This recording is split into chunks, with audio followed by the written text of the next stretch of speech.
Hello friends, ಇವತ್ತಿನ ಸಂಚಿಕೆಯಲ್ಲಿ ಏನಾಯಿತು ಅಂತ ನೋಡ್ಕೊಂಡು ಬರೋಣ ಬನ್ನಿ. ದುಡ್ಡಿನ ಆಸೆಗೆ ಭಾರ್ಗವಿ ಅಕ್ಕ ಹೇಳಿದ್ದನ್ನೆಲ್ಲ ಒಪ್ಕೊಂಡು ಕೇಸ್ ಹಾಕಿದೆ. ಯಾಕಂದರೆ ನನ್ನ ತಂದೆಗೆ ಹುಷಾರಿಲ್ಲ ಮಹಾಸ್ವಾಮಿ, ಅವರಿಗೆ ಚಿಕಿತ್ಸೆ ಕೊಡೋದಕ್ಕೆ ನನಗೆ ದುಡ್ಡು ಬೇಕು. ಆ ದುಡ್ಡಿನ ಆಸೆಗೆ ನಾನು ಹೀಗೆಲ್ಲ ಮಾಡಿದೆ. ಆದರೆ ಭಾರ್ಗವಿ ಅಕ್ಕ ನಾನು ಸತ್ತೇ ಹೋಗಿದ್ದೀನಿ ಅಂತ ನಾಟಕ ಮಾಡೋಣ ಅಂತ ಹೇಳಿದರು. ಹಾಗೆ ಮಾಡಿದರೆ ಇನ್ನೂ ಜಾಸ್ತಿ ದುಡ್ಡು ಸಿಗುತ್ತೆ ಸಂಧ್ಯಾ ಅಂತ ಹೇಳಿದರು. ಅವ್ರು ಹಾಗೆ ಹೇಳಿದಾಗ ನನಗೆ ತುಂಬ ಭಯ ಆಯಿತು ಮಹಾಸ್ವಾಮಿ. ಇದ್ಯಾಕೋ ಮಿತಿ ಮೀರ್ತಾ ಇದೆ ಅಂತ ನಾನು ಒಪ್ಕೊಂಡಿಲ್ಲ. ನಾನು ಒಪ್ಕೊಳ್ದೇ ಇದ್ದಾಗ ನನ್ನನ್ನು ಬೆದರಿಸಿದ್ರು ಮಹಾಸ್ವಾಮಿ. ಮತ್ತೆ ಕೋರ್ಟು ಕೇಸು ಎಲ್ಲ ಬೇಡ, ಇದನ್ನು ಇಲ್ಲಿಗೆ ನಿಲ್ಲಿಸ್ಬಿಡೋಣ ಅಂತ ಹೇಳಿದೆ. ಆದರೆ ಭಾರ್ಗವಿ ಅಕ್ಕಂಗೆ ಇದೆಲ್ಲ ಇಷ್ಟ ಆಗಿಲ್ಲ. ದುಡ್ಡಿನ ಆಸೆಗೆ ನನ್ನ ಕೊಲೆ ಮಾಡೋದಕ್ಕೆ ಅವರೇ ಜನರನ್ನು ಕಳಿಸಿದ್ದು. ಭಾರ್ಗವಿ ಅಕ್ಕನ ಕಡೆಯವರು ನನ್ನ ತಲೆಗೆ ಹೊಡೆದು ನನ್ನ ಪ್ರಜ್ಞೆ ತಪ್ಪಿಸಿ ನನ್ನ ಕಿಡ್ನಾಪ್ ಮಾಡಿದ್ರು ಮಹಾಸ್ವಾಮಿಗಳೇ. ಅದಾದಮೇಲೆ ನಾನು ಕೊಲೆ ಆಗಿರೋ ಥರ ಡ್ರಾಮಾ ಮಾಡಿ ವಿಕ್ಕಿ ಮತ್ತು ಸಿತಾರಾ ಅವ್ರ ಮೇಲೆ ಕೇಸ್ ಹಾಕಿದ್ದಾರೆ ಅಂತಾಳೆ ಡೂಪ್ಲಿಕೇಟ್ ಸಂಧ್ಯಾ, ಅಂದರೆ ರಮ್ಯಾ. ಹೌದಾ, ಇಷ್ಟೆಲ್ಲ ನಡೀತಾ? ಇಷ್ಟು ದಿನ ಎಲ್ಲಿದ್ದೆ ಅಮ್ಮ ನೀನು? ಇವರು ಬಚ್ಚಿಟ್ಟಿರೋ ಜಾಗದಿಂದ ಹೇಗೆ ತಪ್ಪಿಸ್ಕೊಂಡೆ ಅಂತಾರೆ ಜಡ್ಜ್. ಮುಂದೆ ಏನು ನಡೀತು ಅಂತ ಗೊತ್ತಾಗಲಿಲ್ಲ. ನಾನು ಕಣ್ ತೆರೆದು ನೋಡಿದಾಗ ಯಾವುದೋ ಉತ್ತರ ಭಾರತದ ಒಂದು ಹಾಸ್ಪಿಟಲ್ನಲ್ಲಿದ್ದೆ. ಯಾವುದೋ ತೀರ್ಥಯಾತ್ರೆ ಮಾಡೋ ಒಂದು ಗುಂಪಿಗೆ ನಾನು ರೋಡಲ್ಲಿ ಸಿಕ್ಕಿದ್ನಂತೆ. ಪ್ರಜ್ಞೆ ಇಲ್ಲದೆ ಇರೋ ನನ್ನ ನೋಡಿ ಅವರು ಹಾಸ್ಪಿಟಲ್ಗೆ ಸೇರಿಸಿದ್ರಂತೆ. ಈಗ ಸ್ವಲ್ಪ ದಿನದ ಹಿಂದೆ ನನಗೆ ಕೋಮದಿಂದ ಪ್ರಜ್ಞೆ ಬಂದಿದ್ದು ಮಹಾಸ್ವಾಮಿ. ನ್ಯೂಸ್ ನೋಡಿ, ಇಲ್ಲಿ ನಡೀತಿರೋ ವಿಷಯನ ನೋಡಿ ಗಾಬರಿಯಾಗಿ ಹೋಗಿತ್ತು. ಅದಕ್ಕೆ ನೇರವಾಗಿ ಇಲ್ಲಿಗೆ ಬಂದುಬಿಟ್ಟೆ ಅಂತಾಳೆ ಡೂಪ್ಲಿಕೇಟ್ ಸಂಧ್ಯಾ. ಭಾರ್ಗವಿ ಅಳುತ್ತಿರ್ತಾಳೆ. ಆಗ ಬೃಂದ ಕೈಯಿಂದ ಡಾಕ್ಯುಮೆಂಟ್ಸ್ನ ತಗೊಂಡು ಜಡ್ಜ್ಗೆ ಕೊಡ್ತಾರೆ. JP, ಭಾರ್ಗವಿ, ನೀವೇನು ಮಾಡೋಕ್ಕೆ ಹೊರಟಿದ್ದೀರಾ ಅನ್ನೋ ಪರಿಜ್ಞಾನ ಇದೆಯಾ? 100 ಅಪರಾಧಿಗಳು ತಪ್ಪಿಸ್ಕೊಂಡ್ರೆ ಒಬ್ಬ ನಿರಪರಾಧಿಗೆ ಶಿಕ್ಷೆ ಆಗಬಾರ್ದು ಅಂತ ನಮ್ಮ ಕಾನೂನು ಹೇಳುತ್ತೆ. ಅಂಥ ಕಾನೂನಿನ ಕಣ್ಣಿಗೆ ಮಣ್ಣೆರಚೋಕ್ಕೆ ಹೊರಟಿದ್ದೀರಲ್ಲ, ದಿಸ್ ಈಸ್ ಅನ್ಎಕ್ಸ್ಪೆಕ್ಟೆಡ್ ಭಾರ್ಗವಿ ಅಂತಾರೆ ಜಡ್ಜ್. ಇಂಥ ಒಬ್ಬ ಭ್ರಷ್ಟ ಲಾಯರ್ ನಮ್ಮ ಮಧ್ಯೆ ಇದ್ದಾರೆ ಅನ್ನೋದೇ ನಮ್ಮ ವೃತ್ತಿಗೆ ಒಂದು ಕಪ್ಪು ಚುಕ್ಕೆ ಯುವರ್ ಆನರ್. ಕಾನೂನಿಗೆ, ಕಾನೂನಿನ ಕಟ್ಟುಪಾಡಿಗೆ, ಲಾಯರ್ ವೃತ್ತಿಗೆ, ಘನ ನ್ಯಾಯಾಲಯಕ್ಕೆ ಮರ್ಯಾದೆನೇ ತೋರಿಸದೆ ಕನಿಷ್ಠವಾಗಿ ನಡ್ಕೊಂಡಿದ್ದಾರೆ ಯುವರ್ ಆನರ್. ಇಂಥ ಮುಖವಾಡ ಹಾಕ್ಕೊಂಡಿರೋ ಲಾಯರ್ ನಮ್ಮ ಸಮಾಜಕ್ಕೆ ಬೇಕಾ? ಇಂಥ ಲಾಯರ್ಗಳು ಅದೆಷ್ಟು ಮುಗ್ಧ ಜೀವಿಗಳನ್ನು ಹಾಳು ಮಾಡಿಬಿಡ್ತಾರೋ ಯುವರ್ ಆನರ್. ಈ ಕೂಡಲೇ ಭಾರ್ಗವಿಯವರು ಬಾರ್ ಕೌನ್ಸಿಲ್ ಮೆಂಬರ್ನ ರದ್ದು ಮಾಡಿ ಯಾಕೆ ಹೀಗೆ ಮಾಡಿದ್ರು ಅಂತ ತನಿಖೆ ಮಾಡಿ ಕಠಿಣ ಶಿಕ್ಷೆ ಕೊಡಬೇಕು ಅಂತ ತಮ್ಮಲ್ಲಿ ಕೇಳ್ಕೊತೀನಿ ಯುವರ್ ಆನರ್ ಅಂತಾರೆ JP.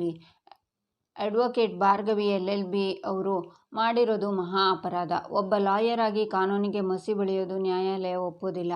ಹೆಚ್ಚಿನ ವಿಚಾರಣೆಗಾಗಿ ಭಾರ್ಗವಿಯವರನ್ನು ಜುಡಿಷಿಯಲ್ ಕಸ್ಟಡಿಗೆ ಒಪ್ಪಿಸಬೇಕು ಅಂತ ನ್ಯಾಯಾಲಯ ತೀರ್ಮಾನಿಸಿದೆ. ಹಾಗೆ ವಿಕ್ರಮ್ ಭೂಪತಿಯವರನ್ನು ಬಿಡುಗಡೆಗೊಳಿಸಬೇಕು ಅಂತ ಈ ಘನ ನ್ಯಾಯಾಲಯ ತೀರ್ಮಾನಿಸಿದೆ ಅಂತಾರೆ ಜಡ್ಜ್.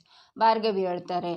ವಿಕ್ಕಿ ಸ್ಮೈಲ್ ಮಾಡ್ತಾನೆ. ಈಚೆ ಶ್ರೀಮಂತ ಹೊರಗಡೆ ಅಳಿಮಯ್ಯ, ಯಾಕೆ ಟೆನ್ಷನ್ ಮಾಡ್ಕೋತಿದ್ಯಾ? ಇವತ್ತು ಕೇಸ್ ನನ್ನ ಮಗಳದ್ದೇ, ತಲೆ ಕೆಡಿಸ್ಕೋಬೇಡ, ಗೆಲ್ಲೋದವಳೆ ಅಂತಾನೆ. ಹೌದು ಮಾವ, ಭಾರ್ಗವಿ ಗೆಲ್ಲಬೇಕು, ಸಂಧ್ಯಾಗೆ ನ್ಯಾಯ ಸಿಗಬೇಕು, ಅದಕ್ಕೆ ತಾನೇ ನಾವೆಲ್ಲ ಹೋರಾಡ್ತಿರೋದು ಅಂತಾನೆ ಅರ್ಜುನ್. ಆಗ ಭಾರ್ಗವಿನ ನೋಡಿ ಶ್ರೀಮಂತ ಅಳಿಮಯ್ಯ ಅಲ್ಲಿ ಅಂತ ಕೈ ತೋರಿಸ್ತಾನೆ. ಪೊಲೀಸರು ಭಾರ್ಗವಿಗೆ ಬೇಡಿ ಹಾಕಿ ಕರ್ಕೊಂಡು ಹೋಗ್ತಿರ್ತಾರೆ. ಆಗ ಅರ್ಜುನ್ ಶಾಕ್ನಿಂದ ಓಡಿ ಬಂದು ಭಾರ್ಗವಿ ಅಂತಾನೆ.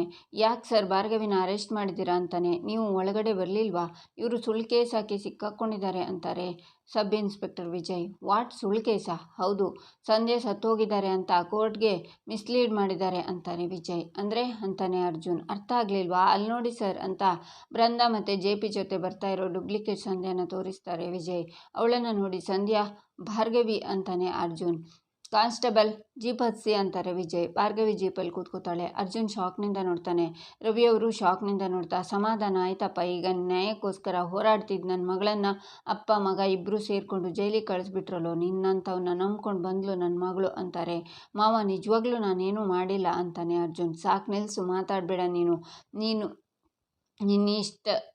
ನಿನ್ನ ಅಪ್ಪ JP ಇಬ್ಬರು ಸೇರಿಕೊಂಡು ಸಂಚು ಮಾಡಿ ನನ್ನ ಮಗಳಿಗೆ ಮೋಸ ಮಾಡಿದಾರ. ಇನ್ನೂ ದೊಡ್ಡ ಸಂಚು ಮಾಡಿ ನನ್ನ ಮಗಳನ್ನ ಕೊಂದ್ಬಿಡ್ತೀರಾ ನೀವು, ರಾಕ್ಷಸರು ನೀವು ಅಂತ ರವಿ ಹೋಗ್ತಾರೆ. ಮಾವ ಅಂತಾನೆ ಅರ್ಜುನ್. ಈಚೆ JP ಬೃಂದನ ಹತ್ರ, ಅಂತೂ ನೀನು ಹೇಳಿದ್ದನ್ನು ಮಾಡಿ ತೋರಿಸ್ಬಿಟ್ಟೆ ಬೃಂದ. ನಾನು ಶಕ್ತಿ ನಿನ್ನನ್ನು ನಂಬಿ ಮೋಸ ಹೋಗಲಿಲ್ಲ. ಹಾಗೆ ಈ ವಿಷಯದಲ್ಲಿ ನಿನ್ನ ಬಿಟ್ಟರೆ ಈ ಕೆಲಸನ ಯಾರೂ ಇಷ್ಟು ನೀಟಾಗಿ ಮಾಡೋಕ್ಕಾಗ್ತಿರ್ಲಿಲ್ಲ. ಆದರೂ ಸಂಧ್ಯಾ ಥರನೇ ಇರೋಳನ್ನು ಅದಿಲ್ಲಿಂದ ಹುಡ್ಕೊಂಡು ಬಂದೆ ಅಂತಾರೆ JP. ಆಗ ಫ್ಲ್ಯಾಶ್ ಬ್ಯಾಕ್ಗೆ ಹೋಗ್ತಾಳೆ ಬೃಂದ. ಅವತ್ತು ಬೃಂದಂಗೆ ರೋಡಲ್ಲಿ ಒಂದು ಹುಡುಗಿ ಡಿಕ್ಕಿ ಹೊಡಿತಾಳೆ. ಕಣ್ ಕಾಣಿಸಲ್ವೇನ್ರಿ ನಿಮಗೆ? ಹಾಗೆ ನುಗ್ತಿರಲ್ಲ ಅಂತಾಳೆ ಬೃಂದ. ಸಾರಿ ಮೇಡಮ್, ಬಸ್ಸಿಗೆ ಟೈಮ್ ಆಯಿತು ಅಂತ ಓಡಿ ಬಂದೆ ಅಂತಾಳೆ ಹುಡುಗಿ. ಅದ್ಯಾಕೆ ಕಳ್ಳಿ ಥರ ಮುಖಕ್ಕೆ ಬಟ್ಟೆ ಕಟ್ಕೊಂಡಿದ್ದೀರಾ ಅಂತಾಳೆ ಬೃಂದ. ಅಯ್ಯೋ ಧೂಳು ಅಂತ ಮುಖಕ್ಕೆ ಬಟ್ಟೆ ಕಟ್ಕೊಂಡ್ರೆ ಕಳ್ಳಿ ಅಂತಿರಲ್ಲ ಅಂತ ಬಟ್ಟೆನ ಬಿಸ್ತಾಳೆ ಹುಡುಗಿ. ಆಗ ಬೃಂದ ಶಾಕ್ನಿಂದ ಅವಳನ್ನೇ ನೋಡ್ತಾ ನೀನಾ ಅಂತಾಳೆ. ಸಾರಿ ಮೇಡಮ್, ನನಗೆ ಬಸ್ಸಿಗೆ ಲೇಟ್ ಆಯಿತು, ನಾನೇನು ಹೊರಡ್ತೀನಿ ಅಂತ ಆ ಹುಡುಗಿ ಹೋಗುವಾಗ 1 ನಿಮಿಷ ಅಂತ ಅವಳ ಫೋಟೋ ತೊಗೊಂಡು ನಿನ್ನ ಹೆಸರೇನು ಅಂತಾಳೆ ಬೃಂದ. ರಮ್ಯಾ ಅಂತಾಳೆ ಆ ಹುಡುಗಿ.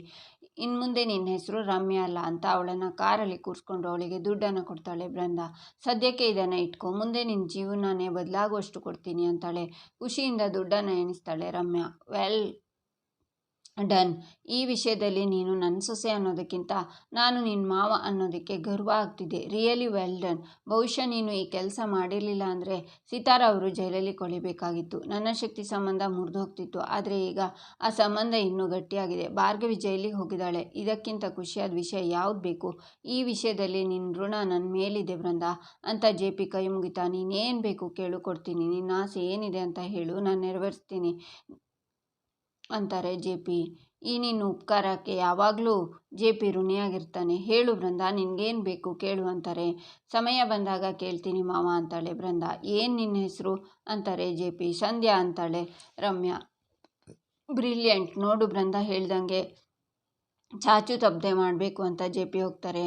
ನನಗೆ ಏನಾದರೂ ಬೇಕು ಅಂದರೆ ತವರು ಮನೆಗೇನು ನರಕಕ್ಕಾದರೂ ನುಗ್ಗಿ ಅದನ್ನು ತರೋ ಬುದ್ಧಿ ನನಗಿದೆ. ಆದರೆ ಈಗ ನಾನು ಕೊಡೋ ಏಟನ್ನು ನಿನಗೆ ತಡ್ಕೊಳ್ಳೋ ಶಕ್ತಿ ನಿನಗಿದೆಯಾ ಭಾರ್ಗವಿ ಅಂತ ಬೃಂದ ಯೋಚನೆ ಮಾಡ್ತಾಳೆ.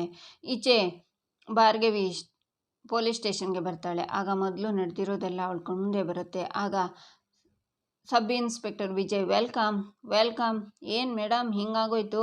ತಾನೊಂದು ಬಗೆದ್ರೆ ದೈವ ಒಂದು ಬಗೆಯುತ್ತೆ. ವಿಕ್ಕಿನ ಜೈಲಿಗೆ ಕಳಿಸ್ಬೇಕು ಅಂತ ಸರ್ಕಸ್ ಮಾಡಿ ನೀವೇ ಜೈಲು ಸೇರಿಬಿಟ್ರಲ್ಲ. ಅಚ್ಚೆ ಹೋಗಲಿ ಬಿಡಿ. ಹೇಗೂ ಬಂದಿದ್ದೀರಾ, ಇಲ್ಲೇ ಇದ್ದು ನಮ್ಮ ಆತಿಥ್ಯನ ಸ್ವೀಕರಿಸಿ. ಆಮೇಲೆ ಏನು ಮಾಡಬೇಕು ಅಂತ ಯೋಚನೆ ಮಾಡಿ. ಇಲ್ಲಿ ಯೋಚನೆ ಮಾಡೋಕ್ಕಾಗಿಲ್ಲ ಅಂದರೆ ಹೇಳಿ, ಲೊಕೇಶನ್ ಶಿಫ್ಟ್ ಮಾಡಿಸ್ತೀನಿ. The best lawyer, the best jail, ಓಕೆನಾ ಅಂತಾನೆ ವಿಜಯ್. ಆಗ ಇನ್ಸ್ಪೆಕ್ಟರ್ ಪ್ರತಾಪ್ ಅರ್ಜುನ್ ಜೊತೆ ಅಲ್ಲಿಗೆ ಬಂದು ನೀವೇನೂ ತಪ್ಪು ಮಾಡಿಲ್ಲ ಮೇಡಮ್, ನ್ಯಾಯ ಕೇಳೋಕೆ ಹೋದ ಕೈಗೆ ಬೇಡಿ ಹಾಕಿ ಕಳಿಸಿದ್ದಾರೆ ಅಂತಾರೆ. ಅಲ್ಲೇನು ನಡೀತು ಸರ್? ನಮ್ಮ ಕಣ್ಣೆದುರಿಗೆ ಸಂಧ್ಯಾ ಡೆಡ್ ಬಾಡಿ ನೋಡಿದ್ವಲ್ಲ, ಅಲ್ಲಿ ಸತ್ತೋಗಿರೋ ಸಂಧ್ಯಾ ಹೇಗೆ ವಾಪಸ್ ಬಂದ್ಲು? ಈ ಕೇಸ್ಗೆ ತುದಿ ಬುಡ ಇಲ್ಲ ಅಂತ ಆಗಿದೆ. ನ್ಯಾಯ ಕೇಳಿದ ನನ್ನ ಹೆಂಡ್ತಿನ ಅರೆಸ್ಟ್ ಮಾಡಿದ್ರಲ್ಲ, ಇದು ಯಾವ ಸೀಮೆ ನ್ಯಾಯ ಅಂತಾನೆ ಅರ್ಜುನ್. ಎಷ್ಟೇ ಕಷ್ಟಪಟ್ಟು ಹೋರಾಡಿದ್ರು ಈ ದೇಶದಲ್ಲಿ ನ್ಯಾಯ ಸಿಗಲ್ಲ ಅನ್ನೋದು ಗೊತ್ತಾಗೋಯ್ತು. ಅವತ್ತು ನಮ್ಮ ಅಪ್ಪಂಗೂ ಇದೇ ಸ್ಥಿತಿ ಬಂದಿತ್ತು. ಇವತ್ತು ಅವ್ರ ಜಾಗದಲ್ಲಿ ನಾನು ನಿಂತಿದ್ದೀನಿ. ಈ ಜಗತ್ತಲ್ಲಿ ನ್ಯಾಯ ಅಂತ ಹೋರಾಡೋರಿಗೆ ಇಷ್ಟೇ ಬೆಲೆ ಅಂತಾಳೆ ಭಾರ್ಗವಿ. ನ್ಯಾಯಕ್ಕೆ ಬೆಲೆ ಸಿಗುತ್ತೆ, ಆದರೆ MLA ಶಕ್ತಿ ಪ್ರಸಾದ್ ಅಂಥವ್ರನ್ನ ಎದುರು ಹಾಕ್ಕೊಂಡ್ರೆ ಇದೇ ನ್ಯಾಯ ಸಿಗೋದು ಅಂತಾರೆ ವಿಜಯ್. ಆಗ ಭಾರ್ಗವಿ ಬೇಡಿನ ನೋಡ್ತಾ ಇವತ್ತು ಬರೀ ನನ್ನ ಕೈಗೆ ಮಾತ್ರ ಬೇಡಿ ಬಿದ್ದಿಲ್ಲ, ನ್ಯಾಯ ಸಿಗುತ್ತೆ ಅಂತ ಆ ಜನರು ನಂಬಿದ್ರಲ್ಲ, ಆ ಜನರ ನಂಬಿಕೆಗೆ ಪೆಟ್ಟು ಬಿದ್ದಿದೆ. ಅದೆಷ್ಟೋ ಜನ ಭಾರ್ಗವಿ ಗೆಲ್ಲಬೇಕು ಅಂತ ಹೇಳ್ತಿದ್ರು, ಆದರೆ ಅವ್ರ ಭರವಸೆ ಮುರಿದೋಯ್ತು ಅಂತಾಳೆ ಭಾರ್ಗವಿ. ಮುಖ್ಯವಾಗಿ ನಿಮಗೆ ಮೋಸ ಆಯ್ತಲ್ಲ ಭಾರ್ಗವಿ, ಏನು ತಪ್ಪು ಮಾಡದೇ ಇರೋ ನೀವ್ಯಾಕೆ ಹೀಗೆ ನರಳಬೇಕು ಅಂತಾನೆ ಅರ್ಜುನ್. ನಿಮಗೆ ಗೊತ್ತಲ್ಲ ಪಾರ್ಥ, ನಾನು ಯಾವ ತಪ್ಪು ಮಾಡಿಲ್ಲ. ಕೋರ್ಟಲ್ಲಿ ಕೊಟ್ಟಿರೋ ಎಲ್ಲ ಸಾಕ್ಷಿಗಳು ನಾನೇ ಸಂಗ್ರಹಿಸಿದ್ದು. ಹಾಗಿದ್ಮೇಲೆ ಅದು ಹೇಗೆ ತಪ್ಪಾಗಿ ಹೋಗುತ್ತೆ? ಸಂಧ್ಯಾ ಸತ್ತಿದ್ದಾಳೆ ಅನ್ನೋದು 100% ಸತ್ಯ. ಅದೇ ಸಂಧ್ಯಾ ಕಣ್ಣೆದುರಿಗೆ ಬರೋದಕ್ಕೆ ಹೇಗೆ ಸಾಧ್ಯ ಪಾರ್ಥ ಅಂತಾಳೆ ಭಾರ್ಗವಿ. ಅದೇ ನನಗೆ ಅರ್ಥ ಆಗ್ತಿಲ್ಲ ಭಾರ್ಗವಿ. ನಮ್ಮ ಕಣ್ಣಿಗೆ ಕಾಣಿಸೋ ಸತ್ಯ ಜೊತೆ ಅದೆಷ್ಟೋ ಕಾಣದೇ ಇರೋ ಸುಳ್ಳುಗಳಿವೆ ಅನ್ನಿಸ್ತಿದೆ ಭಾರ್ಗವಿ ಅಂತಾನೆ ಅರ್ಜುನ್. ನಂತರ ವಿಜಯ್ ಭಾರ್ಗವಿ ಹತ್ರ ವಿಕ್ಕಿ ಮತ್ತು ಸಿತಾರಾ ಮೇಡಮ್ ಮೇಲೆ ಯಾಕೆ ಸುಳ್ಳು ಕೇಸ್ ಹಾಕಿದ್ರಿ ಹೇಳಿ ಮೇಡಮ್ ಅಂತಾನೆ. ಸುಳ್ಳು ಕೇಸ್ ಹಾಕೋಕೆ ನಾನೇನು JP ಪಾಟೀಲ್ ಅಲ್ಲ ಭಾರ್ಗವಿ. ನೀವು ಹೆದರಿಸಿರೋ ಮಾತ್ರಕ್ಕೆ ಹೆದರ್ಕೊಳ್ಳು ತಪ್ಪೇ ಮಾಡದೆ ಇರೋ ತಪ್ಪನ್ನು ನಾನು ಒಪ್ಕೊಳ್ಳೋದಿಲ್ಲ. ತಪ್ಪು ಮಾಡಿರೋರನ್ನ ಸುಮ್ಮನೆ ಬಿಡೋದು ಇಲ್ಲ ಅಂತಾಳೆ ಭಾರ್ಗವಿ. ಈಚೆ ಅರ್ಜುನ್ ಸಂಧ್ಯಾ ಹತ್ರ ಹುಷಾರಿಲ್ಲ ಅಂದರೆ ಇಲ್ಲಿ ಬರೋದಲ್ವಾ ಅಂತಾನೆ. ನಾನು ಕೋಮಾದಲ್ಲಿದ್ದೆ ಅಂತಾಳೆ ರಮ್ಯಾ. ನೀನು ಸರಿ ಹೋದ್ಮೇಲೆ ಮೊದಲು ಕಾಲ್ ಮಾಡಬೇಕಾಗಿದ್ದು ನನಗೆ ಅಥವಾ ಭಾರ್ಗವಿಗಲ್ವಾ ಅಂತಾನೆ ಅರ್ಜುನ್.